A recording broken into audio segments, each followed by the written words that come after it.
All right, so all eyes are on the Supreme Court today, where rulings on some of the term's biggest cases could be released before the justices break for summer recess. This may include opinions on the president's executive order limiting birthright citizenship from kids of illegal aliens and the issue of biological men and female sports. Fox News contributor and Rage of the Republic author, law professor Jonathan Turley joins us right now. Professor, it's good to see you in person. All right, so you're the professor and I'm just a student. But when it comes to the birthright citizenship, it doesn't look like it's going to go the president's way. But during the oral argument, it didn't seem there was much conversation on the original meaning of it, which it was for the kids of slaves. That's right. You could tell in Chief Justice Roberts' comments that the weight of history was heavy for him in terms of precedent.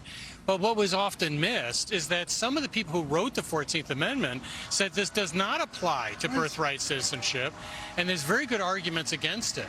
But we may have to look at the possibility of a constitutional amendment if people want to go the way of most countries, including most of our allies, in rejecting what I think is a really ill-considered policy. Right. Let's go to the other decision, and this is the president when he's considering what the Supreme Court is going to consider men playing and biological males playing in sports. What do you think the court is going to make of this one? Well, the tea leaves here seem to favor the states. That is, the justices seemed ready to say that states could, in fact, limit athletes to their biological sex.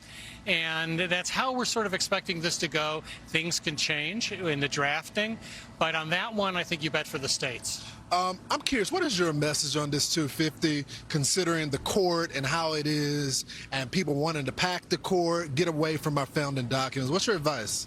You know, we're really seeing not a crisis of the Constitution, but a crisis of faith today. Many Democratic leaders saying they're going to pack the court. You've got deans and law professors saying they're going to trash the Constitution. This is something that we have to deal with as Americans. As I talk about Rage in the Republic, we were the fascination of the world. We were the first true Enlightenment revolution, based on the concept that our rights come from God, not from the government. We have to answer the question a Frenchman asked at that time, and asked, what then is this America? They were intrigued by these people that had nothing in common, that came together at this point in the globe and created the world's first major Enlightenment revolution. The question is, can we answer that today of who we were and who we are today?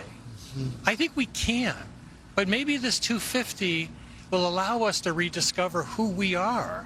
These are revolutionary times, but we're still a revolutionary people. Everybody's not going to go to law school.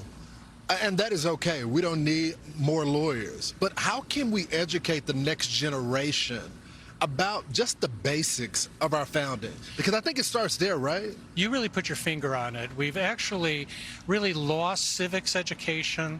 In higher education, you have an echo chamber that is extremely anti-American, extremely anti-Constitution. You've got all these law professors wanting to amend the First Amendment and get rid of the Constitution. That echo chamber is really harmful, and it's producing young people that have no notion of who they are, who we are at this moment. We still represent the greatest hope for this world. We represent something different. And we represent a nation that believes that our rights belong to us to be fully human, given to us by God.